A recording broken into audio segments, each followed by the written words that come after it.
Tanghaling tapat. Ang sikat ng araw ay tila tumutunaw sa aspalto ng highway. Ang alikabok, usok ng tambutso ng mga truck, at amoy ng pawis ay naghahalo sa hangin, lumilikha ng nakasusulasok na init. Ang lugar na ito ay daanan ng lahat, kalakal, kontrabando at minsan buhay ng tao. Dito, ang batas ay mungkahi lamang, at ang tunay na kapangyarihan ay nasa kamay ng may makapal na bulsa.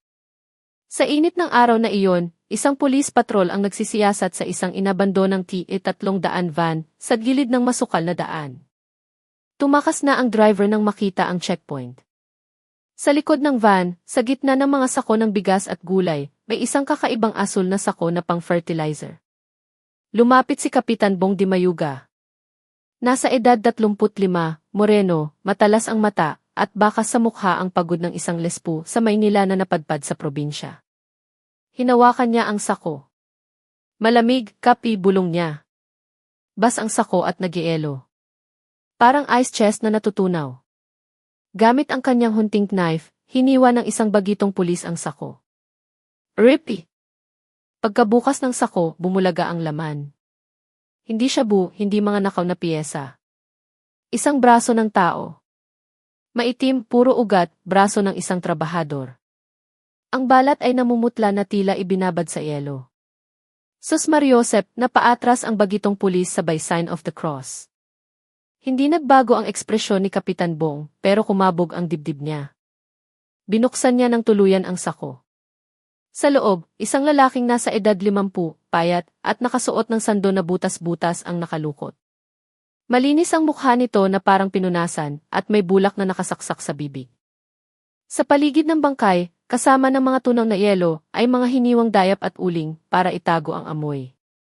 Makalipas ang kalahating oras, Bulacan Provincial Hospital. Kapitan Bong, ani Doktora Reyes habang tinatanggal ang surgical mask. Wala pang 24 oras ang patay na to. Hindi siya namatay sa sakal. May maliit na tusok ng karayom sa leg. Posibleng tinurukan ng ketamine o matapang na pampatulog bago tuluyang pinatigil ang puso.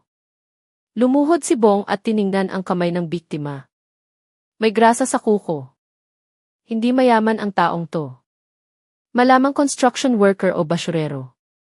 Pero bakit papatayin ang ganitong klaseng tao at dadalhin dito sa Bulacan ng nakabali sa sako? Kung human trafficking, buhay ang dinadala. Sino ang bibili ng patay? Itinaas ng doktora ang damit ng bangkay, ipinakita ang tiyan. Tingnan mo ito, Kap. May guhit ng marker sa tiyan niya, parang incision line ng surgeon. Mukhang kukuhaan sana siya ng internal organs, bato, kidney o kornea. Pero baka nagkaaberya kaya itinapon na lang dito. Tumayo si Bong at tumingin sa labas. Ang highway na ito ay diretso sa Maynila. Laganap ang bentahan ng laman loob sa black market. Ang katawan ng mahihirap ay nagiging piyesa na lang para sa mayayamang nangangailangan. Sir, may nakuha kami sa bulsa, abot ng isang SOCO officer gamit ang tweezers. Isang basang papel na halos madurog na. Isang ticket.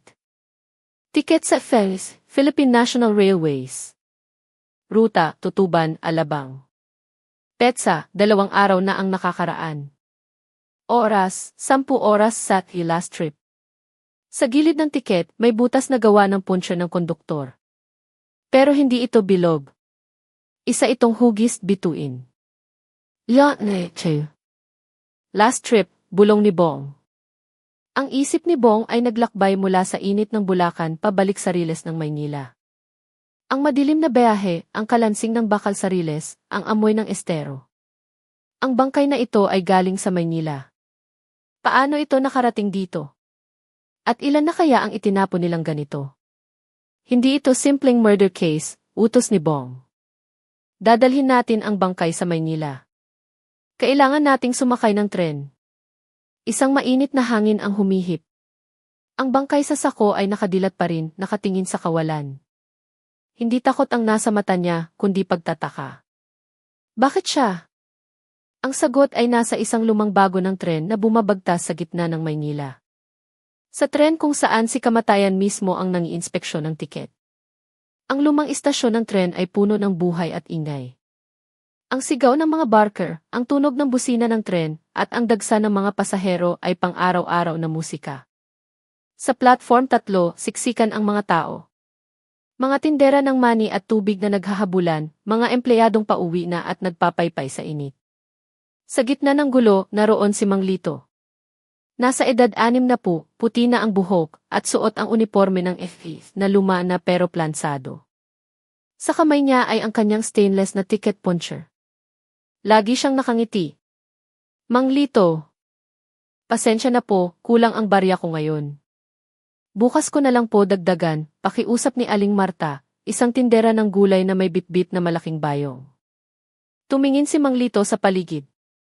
Walang inspektor. Ngumiti siya. Ayos lang yan, Aling Marta. Sige na, pasok na, aalis na ang tren. Ingat sa bayahe. Salamat po, Mang Lito. Hulog kayo ng langit, tuwang-tuwang sagot ni Aling Marta. Pinanood ni Mang Lito ang pagtakbo ng ale. Mabait na tao. Yan ang tawag sa kanya ng lahat. 3 dekada sa Riles. Walang record ng pangungupit. Laging tumutulong. Pero, kayang bayaran ng kabaitan ang dialysis ng anak niya. Isang maliit at madilim na barong-barong sa gilid ng Riles. Pagpasok pa lang, sasalubungin ka na ng amoy ng gamot at alkohol. Sa isang lumang kama, nakahiga si Jenny. 20 anyos pa lang, pero mukha ng 40 dahil sa sakit sa bato. Ang tanging tunog sa kwarto ay hindi boses ng tao, kundi ang dialysis machine na zwing. Zwing na umiikot. Ang tunog na ito ang orasan ng buhay ni Mang Lito. Tay! Andyan ka na pala, mahinang bati ni Jenny. Manas ang mukha niya at maputla. Nak! Kumusta pakiramdam mo? Pinilit ni Mang Lito nang umiti pero hindi umabot sa mata. Inilapag niya ang mga barya sa mesa. Ang kinita niya ngayong araw ay kulang pa sa isang turok ng gamot. Tumawag ang doktor, Tay, bulong ni Jenny. Sa susunod na buwan. Kung hindi ako maoperahan, baka bumigay na ang kidney ko. Parang sinaksak ang dibdib ni Mang Lito. Ang operasyon. $250,000. Sa sweldo ng konduktor, kahit magtrabaho siya ng 3 buhay, hindi niya kikitain iyon.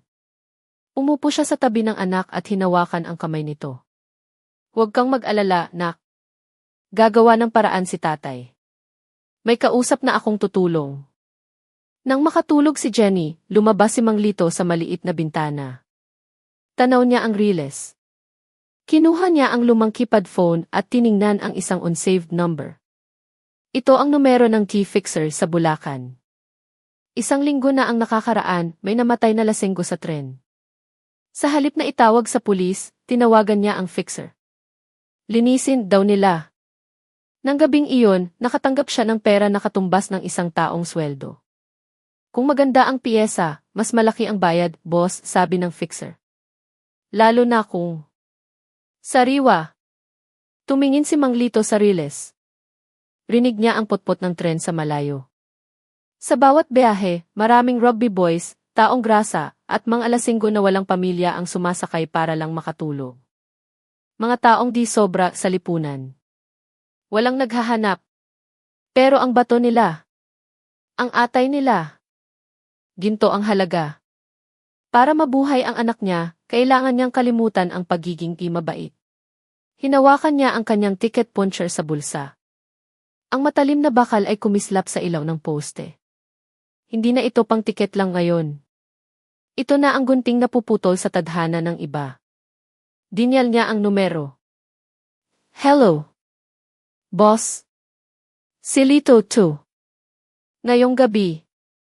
May makukuha ako. Sariwa. Sa last trip ng 1-0 Jeff. Abangan niyo ako sa ilalim ng tulay ng San Juan. Sa salamin, nakita ni Mang Lito ang sarili. Nakangiti pa rin siya, pero hindi na ito ngiti ng isang ama. Ngiti na ito ng isang desperadong halimaw. Ang Maynila ay patulog na, pero ang EV station ay gising pa. Ito ang last trip. Ang mga bagon ay luma, parang mga lata ng sardinas na pinagdugtong-dugtong. Ang amoy sa loob ay halo-halong pawis, yosi at lansa ng estero. Naglakad si Mang Lito sa platform. Hawak niya ang puncher, tumutunog ito ng click-click. Ang mga pasahero sa oras na ito ay mga pagod na trabahador, mga tindero, at ang mga walang mauwian. Sa isang sulok, may nanay na natutulog habang yakap ang anak. Sa sahig, may matandang namamalimos na natutulog sa dyaryo. Sila ang mga multo ng Maynila. Walang nakakapansin. Huminto si Mang Lito sa tapat ng isang lalaki. Mahaba ang buhok, madungis, pero matipuno ang katawan. Tulog na tulog. Walang droga mark sa braso. Maganda ang kidney nito, isip ni Mang Lito. Pero may patalim sa gilid ang lalaki. Delikado. Lumipat siya sa kabilang bagon. Ang cargo wagon. Dito, walang ilaw. Bukas ang malaking pinto sa gilid at pumapasok ang hangin at amoy ng ulan. Sa dilim, may isang lalaking nakaupo. Nasa 40 anyos. Yakap ang bote ng gin bulag. May pilat sa kaliwang mata, bulag ang isa. Lumapit si Mang Lito. Per. Ticket mo. Hindi tumingala ang lalaki. Boss. Pasensya na. Walang-wala eh. Hanggang Bikutan lang ako. Bikutan. Malayo pa. Walang kasama. Bulag ang isa, pero yung kabila, pwedeng ibenta ang kornea. Atay, pwede pa siguro. Ngumiti si Mang Lito. Sige lang, pare. Suki ka naman eh. Pero dito ka na sa dulo ha. Para hindi ka sitahin ng gwardya. Mas presko dito. Salamat, Boss Chief. Ang bait niyo talaga, sagot ng lasenggo. Ang bait niyo talaga. Ang mga salitang iyon ay parang lason. Halika, dinala ni Mang Lito ang lalaki sa pinakadulong parte ng bagon, kung saan nakatambak ang mga sako ng kargamento. Umandar na ang tren. Toot! Toot! Ang tunog ng bakal sa riles ay kasabay ng kabog ng dibdib ni Mang Lito. Nakahiga na si Bulag, ang biktima, sa mga sako. Dahil sa alak at pagod, mabilis siyang nakatulog. Ang ugong ng tren ay parang oyayi.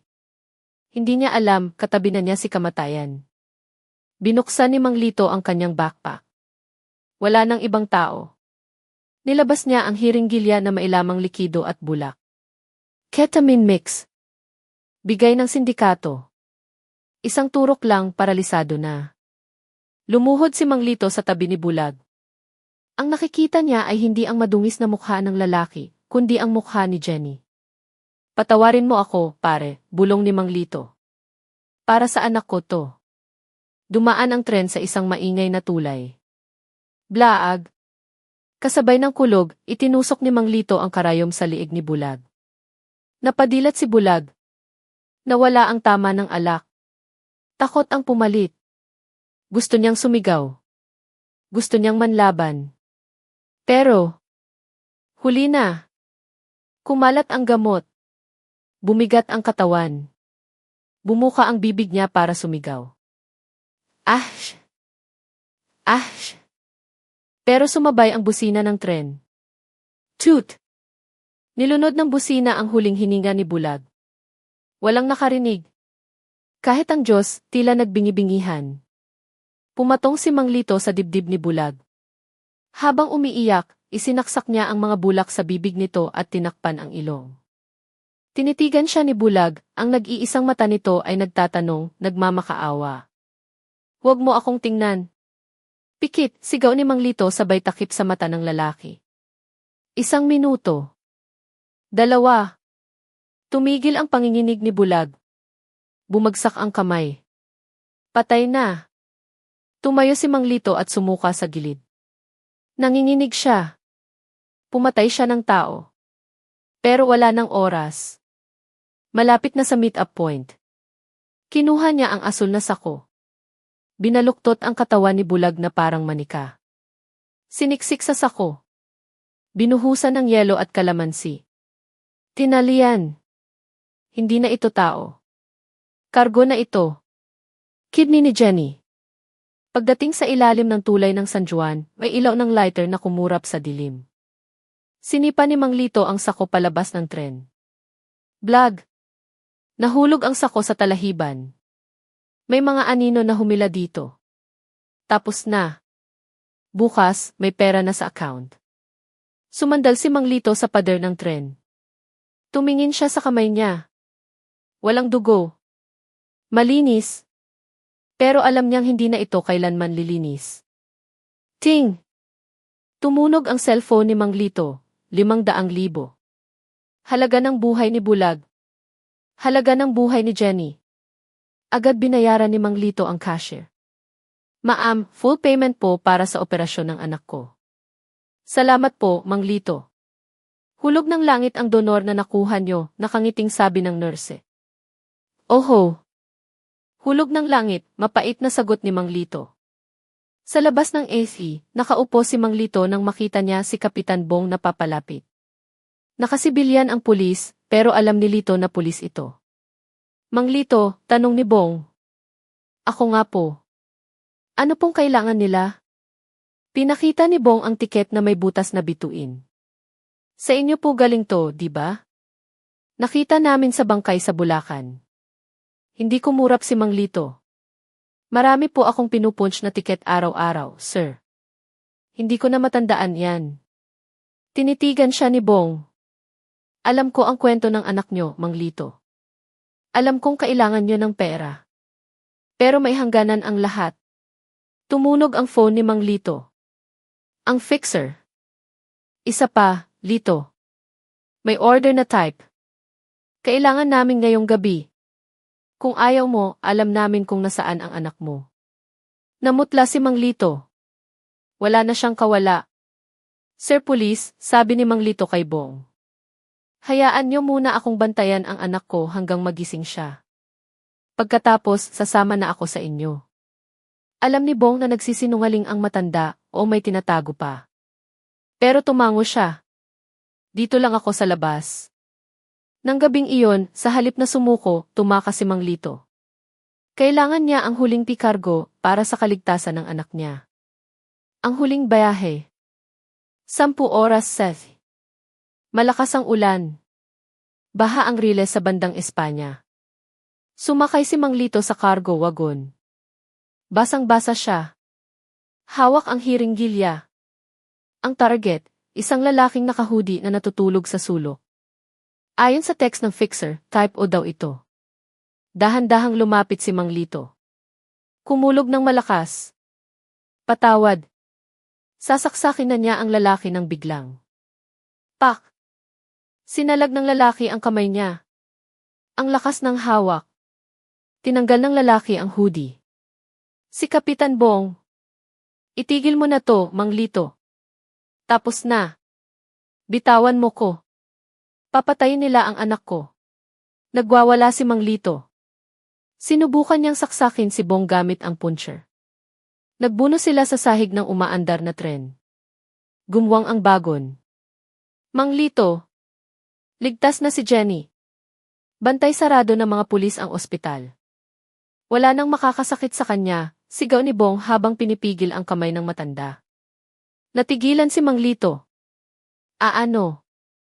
Nakahuli kami ng kasabwat sa Bulacan. Ligtas na ang anak mo. Huwag mong hayaang malaman niyang mamamatay tao ang tatay niya. Bumagsak ang puncher sa sahig. Napaupo si Mang Lito at humagulgol. Ang matapang na konduktor ay naging isang durog na ama. Ang anak ko. Ang anak ko. Pinusasan siya ni Bong. Tulungan mo kaming hulihin ang mga boss sa baba, Mang Lito.